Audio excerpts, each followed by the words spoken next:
welcome to Make Your Own Fun. I am here with poet and educator Rachel McKibbens, and some of her collections are entitled Pink Elephant, Into the Dark and Emptying Field, and Blood. So, welcome to the show. Thanks, Eric. It has been a while since we chatted. I think, I know. oh I was trying to man, think about when the last time. I want to say 7 or 8 years ago, maybe at like the Ugly Mug or something. Probably. I think, yeah, because I was definitely thinking OC Oh man. territory. All right. Well, since you are a seasoned potato poet, you have been around the block. I have got some questions to put to you that hopefully Do you know? hopefully you haven't heard all of them before. So here we go. All Worth a right, so shot. let's start off with this one. So, how have you learned to get out of your own way when you're writing? What makes you think that I have? I No, I mean think there has to have been like some kind of point in your life where a lot of people I think try to like set aside time and they're like, oh, I'm going to work on something, this is the scheduled time. And in my life and other people I've talked to, it's just like, sometimes you just have to pull the car over, sometimes you have to run out somewhere sure. and grab your phone or a napkin or whatever and just make it happen. I mean, I think that ultimately the first time I started, I mean, and I've been writing since I was young, like since I learned letters. So I've been writing short stories. Like the first writing award I got was in second grade for a fiction contest, and they turned the story into a play that was performed at the school. So then I started writing plays. But a lot of it was obviously, I mean, it was my form of an outlet. It was escapism. I had a brutal upbringing, and I just really needed to be someone else all of the time. So what better, I was always the protagonist. Who's messaging me right now? Sorry about that. Uh, You're just so I thought popular. I thought I turned that off. Do you need a Um, coffee break? I mean, and I essentially was sort of writing myself into existence. I was extremely like I lived with ideation. I had bipolar disorder, PTSD. And so when I turned to poetry, it was when I was homeless for a while. And in order to stay up, I would go to Tower Records that closed really late and I'd just read books of poetry there. And that's when I got my first, like, oh, because I had only been introduced, to crusty old white men by my English teachers in high school in Orange County, like no less. And so I didn't think poetry was at all for me. I knew nothing about anything. And so I started reading at the Ugly Mug over there on Glacel in Orange County, Orange Circle. And, um, you know, uh, essentially, I think that that has become the ritual is that when I'm backed into a corner by life, I write myself out of that corner. Um, and I'm a very manic writer. I wrote Pink Elephant in 30 days, like during the 30/30, right? April National Poetry Month, poem a day. And then um sat down and wrote this other chapbook Mammoth. Like I will sit down and write a book and then not write anything anymore for years. I go dormant, which I mean, it's not a very exciting thing to talk about. I have no ritual. I can't sit down and write. Like my brother and my dad both died 2 weeks apart, October 21st of COVID. And I suddenly sat down and wrote I hadn't written in 7 years. I hadn't written in 7 years. I sat down and like wrote not through the grief, more like into the grief. And that's where it still is right now. And I've gone dormant again, and I'm fine with that. Um, I write a poetry exercise, like a prompt a day. That's like the most I can give right now, and I'm fine with that. you've given Uh, so much. I mean, come on. Let me piggyback on what you just said and say, or ask you, I guess. Do you need quiet when you're being creative, or do you get like more inspired by writing in public, like at an event or at like a cafe or something like that? I mean, I was a young mother. I've been a mother longer than I'm not. I've been a mother for 30 years. And so it needs to be chaotic, quiet. Silence just like makes my brain start fizzing. But I can write in the midst of chaos. I can write anywhere if I have to. I will do it. And I actually prefer a lot of noise. I know that Lucille Clifton has had said similar in older interviews. She was the first time I was like, yes, yes. Like I need all of that swirl behind me in order to like hone in on something. Which is just, I think a survival technique. No, I get that. I completely get that. I'm a little bit of a weird duck where it's like if I'm doing like the whole confessional like scrape out your fucking soul like poetry, I have to have like try to find a quiet space at a library or Yeah, something and just focus because it's just like it's so intense and it's like you may or may not know that last year I went through about a homelessness too, and it was pretty fucking terrible. But I tried to write about it a little bit as I could, and then when I got here where I'm at now, it just kind of came like pouring out of me, and it was more like the editing and going back and going like the stuff I thought I was like so sure. confessional and awesome or whatever last fall was just like this is genius. And then when you have like time and you get your health going Clarity. again, then you look at you're like Sure. this is bullshit. So I Yeah. fixed all that. But then when I'm writing like dialogue for short stories or screenplays or whatever, yeah, I'll have a door open somewhere, I'll go to a diner or whatever, because for that stuff it's all about the ear and Yeah. hearing Picking conversations, up and it's atmosphere. Exactly. like what we're Right. doing now. It's just like fragments. So I don't know if you have anything within arm's length if you want to share a poem or. Well, certainly I have a few. I'll just get into the newer stuff. The stuff that I wrote in sort of like a fever back when yeah, I mean again, like I was having to clean out my dad and brother's home where they died, and there's like 60 years worth of hoarding.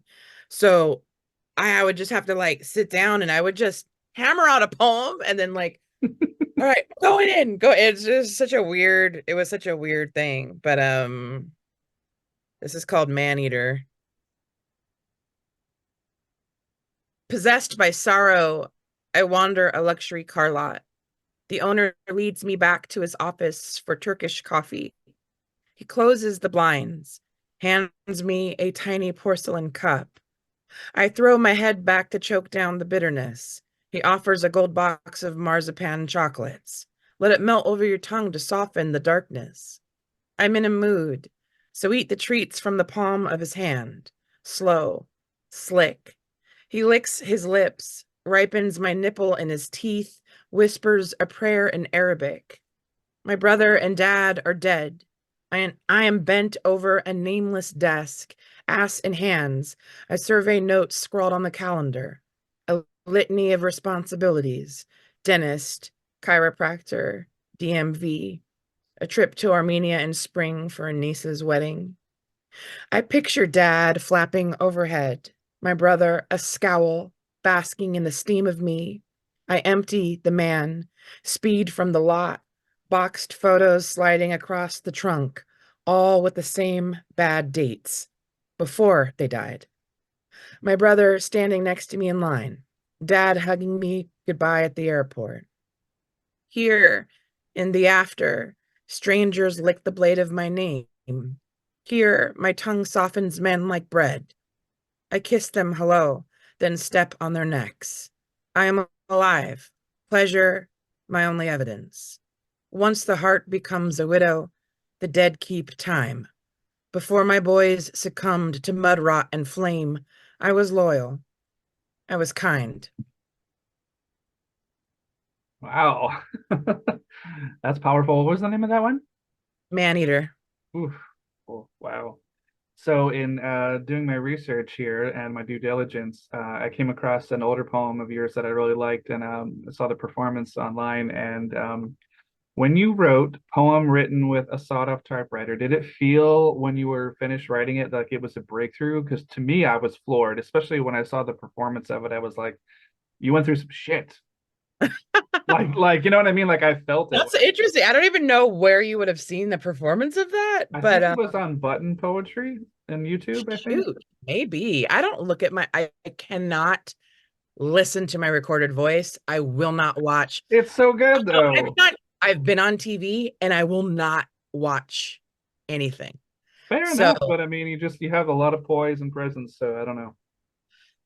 I love that you ask about that one because to me, it was me practicing shorter lines, a sort of, it was sort of built to have the energy of static all around it, but the reader wouldn't know precisely what it was, but they understood the rage and the abandonment and the loss factor.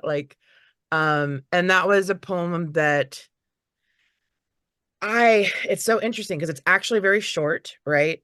The enjambment, like its shape is, it's just a brief dagger. It's meant to be more like a shiv, right? And so, um, when I perform it now, there is a lot of space between the lines and then the very last lines, which is, "Hey Ma, how many schizophrenics does it take to change a light bulb? Wait, I'm sorry." And then there is a good, I'd say, 15-second pause before I say the final line. And in that pause, what I've found now that I've let the poem climb into me and I know it by heart, which I try to avoid doing because when I know them by heart, the duende, like I feel possessed by them sometimes. And it's like it's a different kind of experience. So now when I recite it, the space between that question and then the final line, which is, when you left, did you leave your children half full or half empty? There is no, it's not even just it's me laughing at the question, laughing at my own sick joke. And then I often start bawling.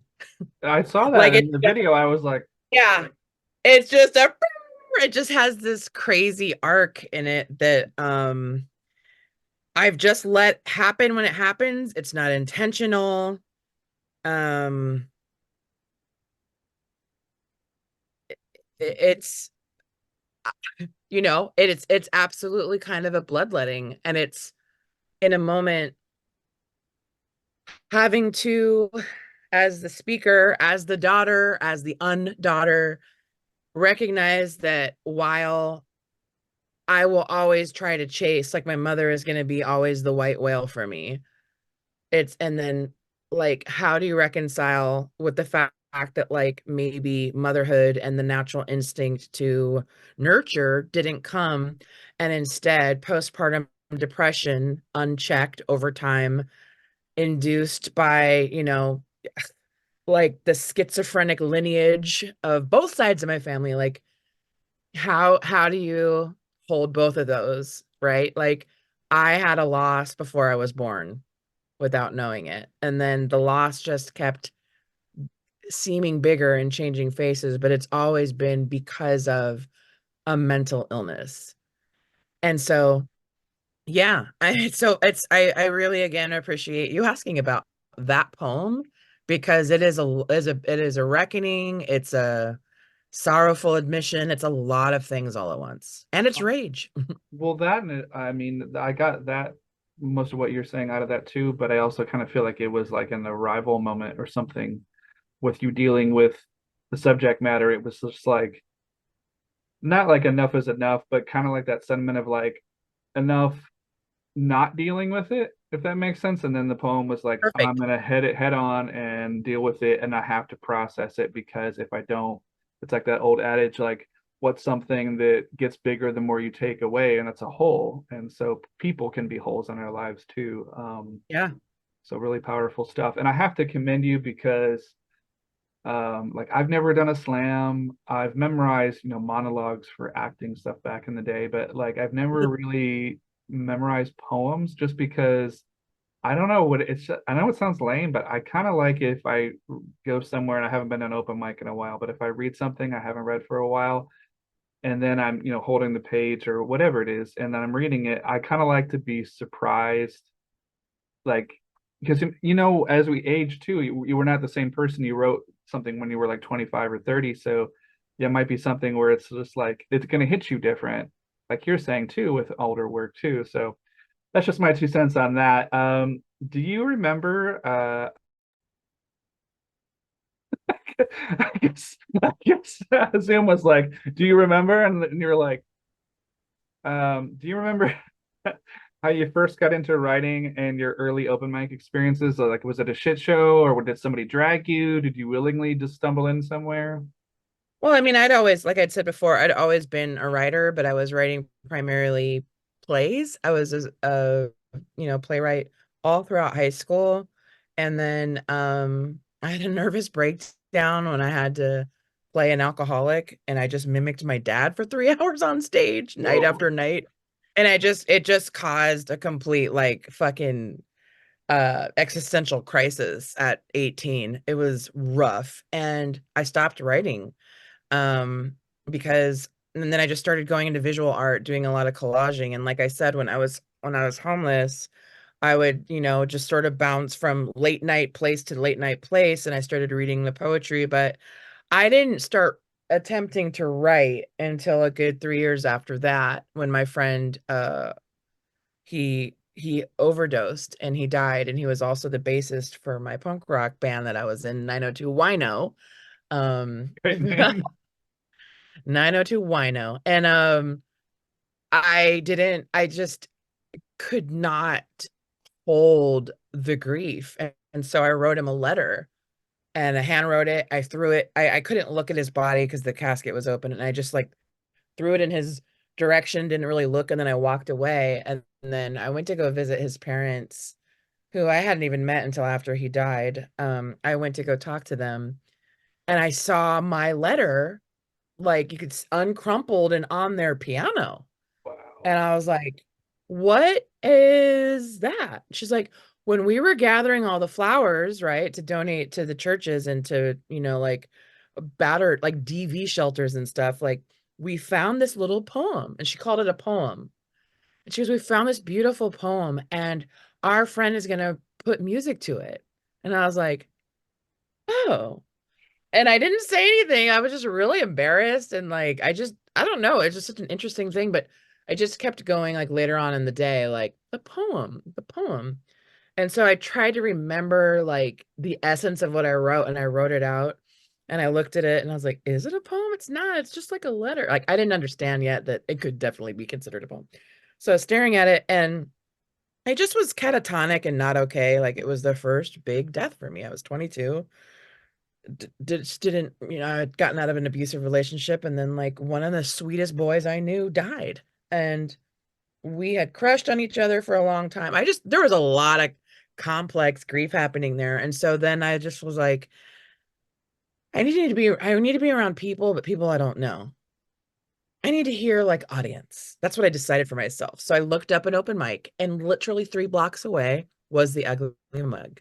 So I brought that, I read it, and halfway through stopped, started crying, walked out of the reading, left, and then somewhere like a few weeks later, Victor Infante sees me on the street and is like, "Hey, you're that woman who read that amazing poem." And then he was like word for word naming moments in it, and I'm like, so I was like, that's kind of cool. And I just started going and observing and then I saw the first feature I ever saw was Daniel McGinn and Derek Brown. Wow. Some heavy hitters And then there. Brendan Constantine and Jane Cassidy. And then it just kept, and I was like sitting here absorbing and just mesmerized. And they literally were like, we're starting a poetry slam at some like lesbian bar in Long Beach. And I was like, well, what the fuck is that? And I went and watched that, and was then the competitive, because I not many people know, like I trained as a gymnast for the Olympics. Like I am a sporto. I am a jock, and like there is a huge competitive nature in me. So watching this, I was like, oh man.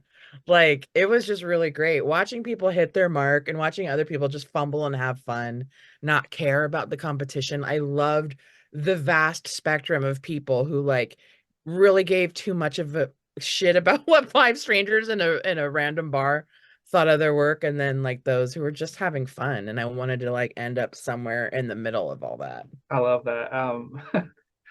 And I've That's had this 2001. experience. Oh my gosh, I've had that experience. Other people have had the experience, but I just love when everybody's had the same experience of you go to a town that, no one really knows you. Maybe you've been doing it for a while.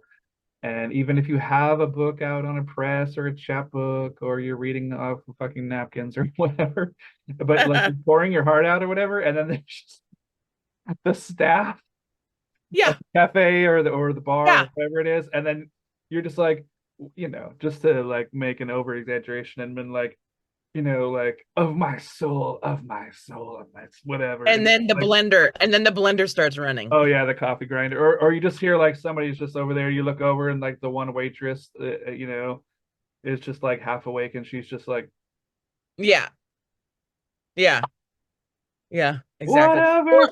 Or the when the server or wait or when any staff starts laughing at a part that's not funny, but they just picked up one little bit, and you're like, wow, I just poured my heart out. So and Oh so yeah, committed yeah. suicide. I've been to opens and stuff where there's just like somebody's just really in it and they're talking about some horrible thing like a family member passing away or a car wreck or like something with COVID or whatever, but like somebody will just scoop in like one of those fucking claw things and like Exactly.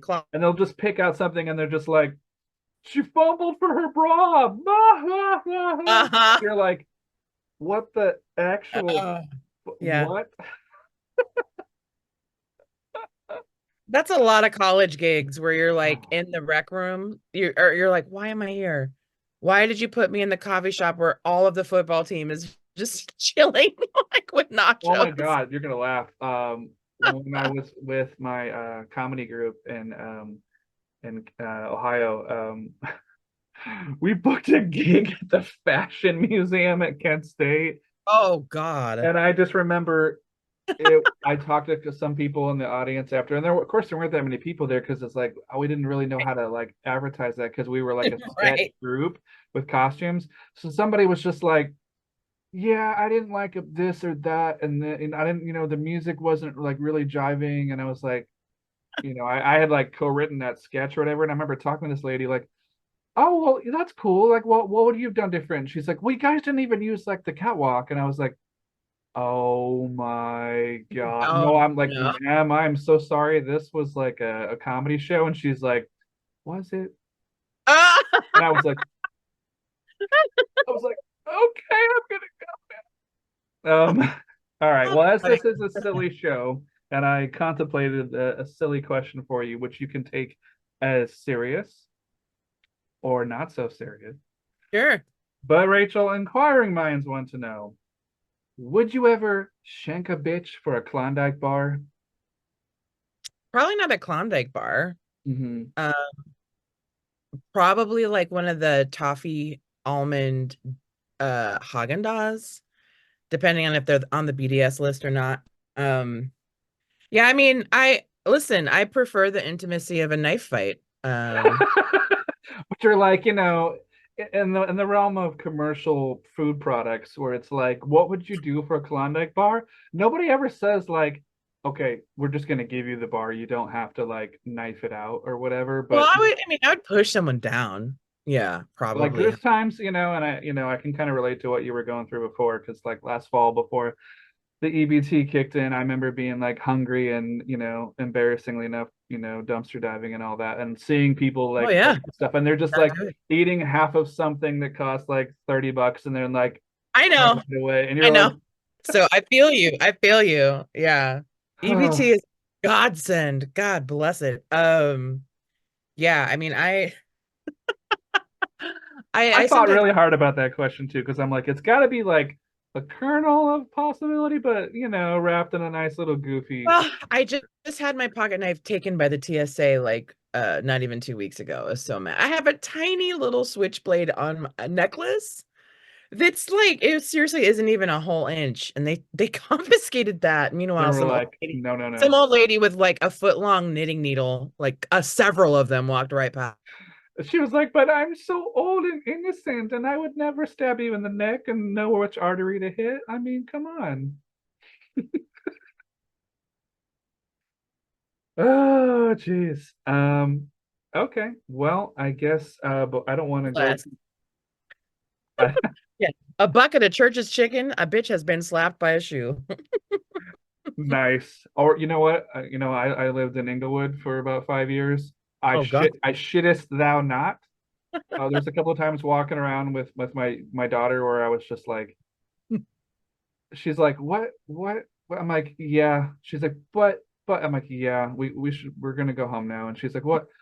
She's like, but that lady just threw her shoe at that other lady carrying a bag of McDonald's. I'm like, well, she really wanted McDonald's too. And she's like, but Yeah. I'm like, let's go, Let's child. just look at the ground, keep walking. Don't make eye contact.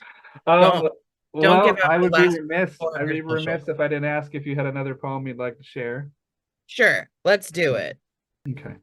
Are you ready? Deluxe morning package. It opens with two quotes. It had been a long time since I'd gone any place I'd wanted to be. Otessa Moshfegh. I eat the dark. Susan Rowland. In the candlelit room up north, I undress before the mirror, beckon my reflection to bear witness, petition the vanishing gaze of wax and wick to salvage an unsalvageable man. I flesh through each melancholy hour, scepter the moon into place. Clouds cape the night in slaughtered wool.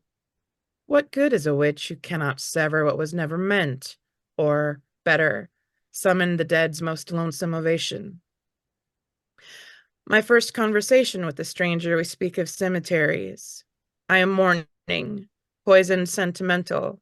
I tell him of a photograph from the 1800s, lovers earthed in a two-person coffin. I am romanced by this shared vessel, earth hive where love rots eternal. He remains unmoved, balks at such commitment, the excess of endlessness. It is in this logic I recognize. I could one day let him bury me. Oh, look, I'm scrolling through a dead man's phone again. Last winter, I learned every other word for hunger. So what did you imagine I could bring to your bed? Tragic little masochist, I wife the shadow of a coin-operated horse. We lower ourselves into the underworld, my nightgown clinging to my body like a phantom's bedsheet. Bridled and bridle, I feed myself to the famished dark. Something empty enters the room, steeples through my wet aperture. I awaken, pinned to your headboard, light fangs from the mouth of my own becoming. I pull you into me, joy bent, our dizzy hammers hammer the gash. Oh, God, when we climb inside each other, vowels slashing the air, I become more woman than sacrifice, a lovesick witch hurled moonward. Wow. Thank you for sharing that. That was amazing. Sure. Um, here's a funny one. So, how does your family know how random impulsive creativity can be? Because do you just have to tell them that you're going to go do something, or are they just totally used to you just being like and going and having to do your thing? Yeah, I mean, it's just so rare, to be honest. And I usually do it really late when everyone's asleep anyway, or so early everyone's still asleep. So really, it hasn't ever, I mean, it's not like I'm telling anyone or asking permission. I'm just, mom's got to do what she's got to do. And I only have one little left in the house right now. And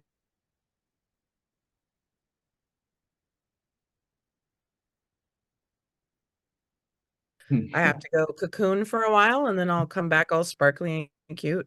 Um, but it's just so rare again, because I will sit down and put my head down and write 50 poems and then never again for 6 years. Wow, that's incredible. I don't know if you can turn it on and It's turn it off annoying. like that. I wish I could turn it on more often. I could really, I could really use some climbing out of a hole right now. But Yeah, well, I mean, I don't know about you. I'm not really like a prompt person. It's like what you're saying though, like yeah, there might be a while in between things where I got to switch gears or whatever and kind of like try a new format. I'm not really like a sure. format guy. I'm more of like a verbal vomit on the page kind of guy. Yeah, But that's real. you know what? And I know this sounds totally lame, and I'm sure you've thought of it. Sometimes what works for me is just to just start writing something, anything, and then it turns into something substantial. Not all the time. Sometimes I'm just like next by the end of it, I'm like writing a grocery list and I'm like, well, fuck this poem. Yeah. Actually, what I do is I'll just read other people's work backwards so that I'm just hitting up against language instead of its meaning. I'm Hmm. having to sort of I'm forcing my brain to like climb and find new language for myself.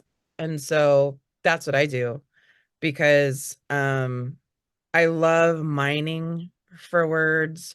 I am not a well-spoken person. I have a lot of insecurities that having never gone to college, I was homeless out of high school. So I feel like sometimes if I just go mine for language and I can just hear like some musicality or I'll hear a word combination that's not normal, it's not a usual one, because if you read any text backwards, it should not make sense. I hope You know, not. unless it's a death metal record in reverse. Yeah. So, um, yeah, I do a lot of that where I just sort of have to mainline some new syntax for myself. No, I feel you. I feel you. Well, I guess we'll go with the positive internet connection and wrap it up here. Oh yeah. So what is coming up next for you, and where can people find your work online? What's coming up next? I mean, I'm in the middle of writing both oh my God, a romance novel, a memoir, and another book of poems.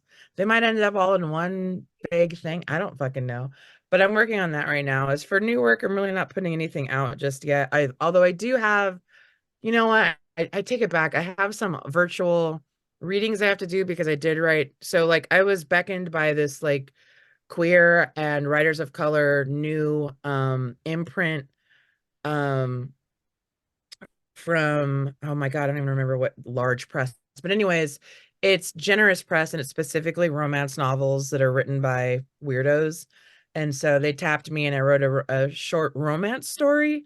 So I have to go about and make the rounds and read that. But I don't know how I feel about, I don't know. I don't know. You know, you That's could just, always put like a little twist onto it. Like, if somebody tries to push me into a corner or something like that, I'll do it. Next thing I know, like a couple pages into it, I'm adding like some weird like horror movie element or something. Just because it's like, as the writer, you have to be engaged and entertained in yeah. what Oh, you're putting absolutely. down, or otherwise, it's like, what's the point? So make it fun, make it your own, and Well, it's funny. I mean, choose yourself first. You know. it does lean against the macabre. I think that it would be they didn't tap me because of how wholesome I am.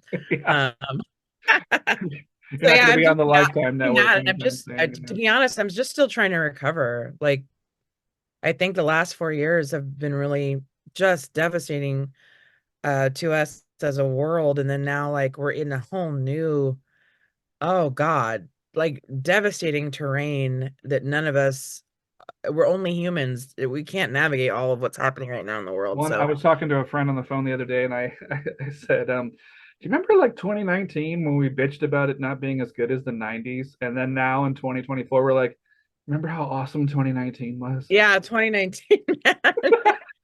Oh, yeah, that was what a time. So yeah, that's what I'm doing, but I'm still posting a writing prompt a day on my Instagram, which is Vulture Kiss. It's all one word. And just trying to chill, just trying to relax, just trying to get a better skincare routine. Awesome. Are you still guiding people toward your website? I mean, I haven't updated that in maybe 13 years. Yeah, I mean, I could put that in the credits if you want to guide people to that, or if you just want them to go more toward the Instagram, I can do that too. There's Twitter and Instagram. I'm there, but I'm barely on, or I'm X, whatever. I'm really not on that much I still anymore. call it Twitter, even though I don't use it. I mean, It is Twixter. It's now Twixter. I don't know. But All yeah, I right. mean the IG, the Instagram is pretty much the only place I'm sort of there on a more regular basis, but I'm just trying to like pay better attention to the world around me and not what's in my phone, Gotcha. to be honest. Gotcha. We all should take heed of that because my God, how many times have you been at an intersection and looked over and the person's like on this, doing this, and then they're like holding a coffee and you're like, how are you Yeah, using the steering wheel? And driving with your knees, right? what's going on with that? Oh, Exactly. well, thank you so much for being on the show, Rachel. You were amazing. Your poems are Oh, great. thank you, Eric. They're inspirational, and thank you so much for sharing that stuff. And Of course. the blog is great. Putting out the prompts. Every so many people are funneled into that, and they have nothing but amazing things to say. So, all I Thank have you. to say to you is thank you for being on the show, and have a wonderful weekend. Thanks. You as well, my friend. I'll see you Thank you. around soon. Bye. Bye.